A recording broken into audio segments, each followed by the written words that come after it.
Amados irmãos e irmãs, a liturgia deste sábado, 9 de agosto, nos apresenta o Evangelho de São Mateus, capítulo 17, versículos 14 a 20. Para nós entendermos o que se passa nessa cena do Evangelho, precisamos voltar um pouquinho a um momento no início do capítulo 17 de Mateus, onde Jesus estava sobre a montanha com Pedro, Tiago e João em oração. E ali ele foi transfigurado. Bom, ele desce a montanha com Pedro, Tiago e João e imediatamente entra o evangelho de hoje. Um pai desesperado procura Jesus pedindo que liberte o seu filho de uma aparente possessão diabólica, porque o menino tinha epilepsia, aquelas crises epiléticas que o derrubavam, ora sobre a água, ora sobre o fogo. E os discípulos de Jesus tentaram curar o menino e não conseguiram. De qualquer forma, a cena é essa. Um pai, desesperado, pede a Jesus a cura, a libertação para o seu filho. Jesus dá uma resposta que não é apenas direcionada ao pai, mas a quem está próximo. Certamente, muitas pessoas estavam ali, vendo, inclusive, o fracasso dos discípulos de Jesus. E Jesus chama aquela geração de geração perversa e incrédula. E até faz um desabafo. Até quando estarei convosco? Até quando deverei suportar-vos? É muito estranho esse desabafo de Jesus. Mas aqui a gente tem que considerar que o pano de fundo, como vai ficar muito claro no diálogo de Jesus com seus discípulos, é a fé. Uma fé que continua preguiçosa, uma fé que continua dependendo de sinais fantásticos para se colocar em ação. E aí Jesus então chama aquela geração de má, de perversa e de incrédula. Isso serve para o pai do menino. Isso serve para os discípulos de Jesus, como vai ficar claro no final do Evangelho, e isso serve para quem está ali, a multidão que está ali.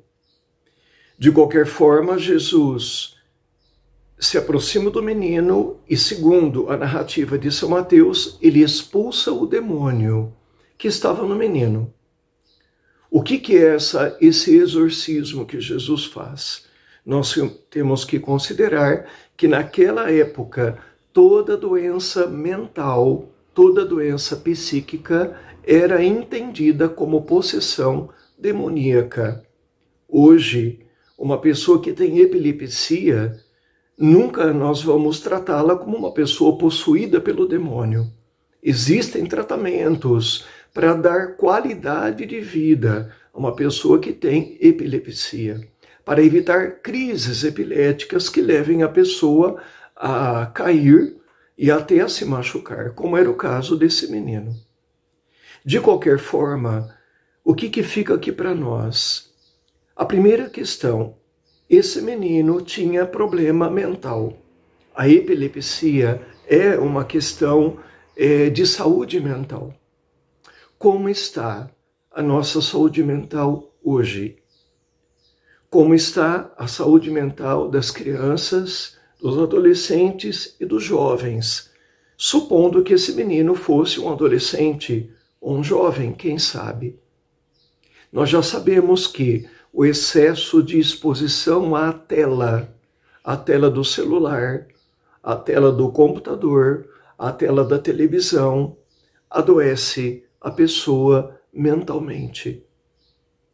Hoje, as maiores doenças não estão no campo físico, elas estão no campo mental, psíquico.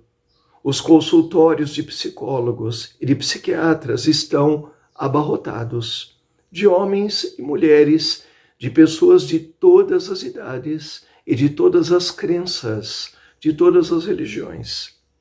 Somos uma sociedade doente e temos que nos dar conta daquilo que no dia a dia pode comprometer a nossa saúde mental. Vamos voltar então para a cena do Evangelho. Jesus cura esse menino e aí vão para um lugar, para uma casa provavelmente. E lá ele é questionado pelos discípulos: Senhor, por que nós, teus discípulos, não conseguimos expulsar o mal que estava naquele menino? E Jesus, muito direto, muito verdadeiro, como sempre foi, muito sincero, diz: porque vocês não têm fé. E isso aqui é muito interessante, porque na versão desse mesmo episódio, lá em Marcos, capítulo 9, versículo 29, vai aparecer uma segunda fala de Jesus em relação à cura desse menino. Essa espécie de mal, ou essa espécie de demônio, só é expulsa com oração e jejum. Vamos então voltar para nós, na época atual.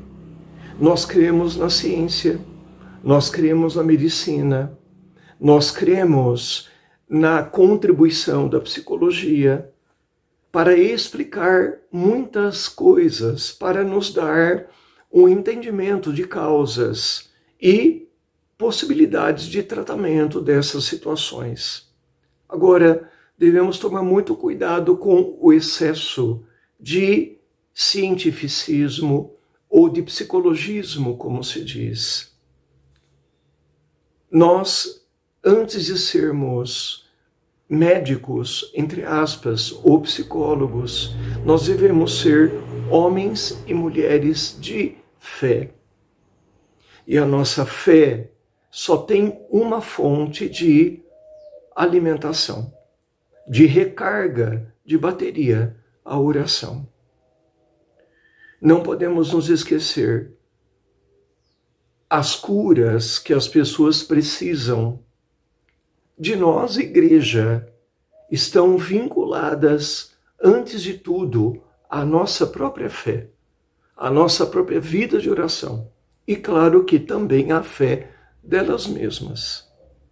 Que nós, então, não sejamos, aos olhos de Jesus, uma geração má, perversa, preguiçosa, descuidada da vida de oração, uma geração que crê na ciência, crê nas teorias psicológicas, mas não tem uma fé profunda na pessoa de Jesus Cristo, na pessoa do Pai e na pessoa do Espírito Santo. Que o Senhor Jesus nos torne fontes de cura e de libertação para as pessoas através de uma vida séria, disciplinada de oração e de fé. Abençoe-te o Deus Todo-Poderoso, o Pai, o Filho e o Espírito Santo. Amém.